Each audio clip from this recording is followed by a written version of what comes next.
জায়গা থেকে এটা যেহেতু একেবারে পারিবারিক বিষয়, যদিও আমাদের কোনো কথাই আসলে পারিবারিকভাবে নাই, বাংলাদেশে পরকীয়াটা বন্ধ করার চেষ্টা করতাম এবং এখানে এমন আইন জারি করতাম যে 10 জনের সামনে পাথর নিক্ষেপ করে মারা করার মানুষ নয়। তবে বাবা ছেলে বা পরিবারের সাথে আব্রাম প্রত্যেক বছর ঈদ করে।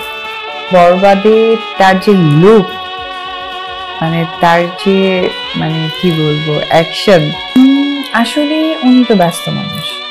তো ব্যস্ত মানুষের ব্যস্ততা থাকাটা খুব স্বাভাবিক।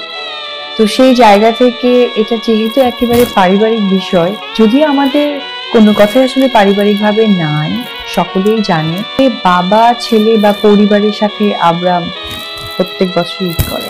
প্রথম যেদিন বরবাদের টিজার বের হয়েছিল সেদিন আমি শেয়ার করেছিলাম এবং আমি তো আসলে সবসময় একটা কথা বলতাম, সকলেই জানে যে কথাটা কিছুটা দিন যেতে বেশ ভাইরাল হয়েছে যে আমি তো শাহরুখ খানের ফ্যান ছিলাম, এখন তো আমাদের ঘরেই শাহরুখ খান আছে। আসলেই তাই, আপনি যে জায়গা থেকে তাকে তুলনা করবেন না কেন, তো সেই জায়গা থেকে বরবাদে তার যে লুক, তার যে কি বলবো অ্যাকশন, এটা জাস্ট ওয়াও বলে ছোট করা হবে। তবে এটুকু বলবো যে সে যখন ওই যে একটা হোয়াইট ড্রেস পরে, ড্রেস না যেটাকে বলা হয় নাইট ড্রেস বা শাওয়ার ড্রেস, ওইটা পরে যখন হেঁটে যাচ্ছিল, তো এই শর্টটুকুর জন্য আমার কাছে মনে হয়েছে যে আমি একটা দর্শক, ছোটখাটো দর্শক, আমি এই হিরোকে কাছে থেকে দেখতে চাই।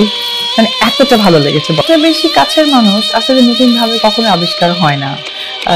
আমার কাছে মনে হয় যে বাসার মানুষের মধ্যে আসলে সেই জিনিসটা পাওয়া যায় না, আমি তো খুঁজে পাই না।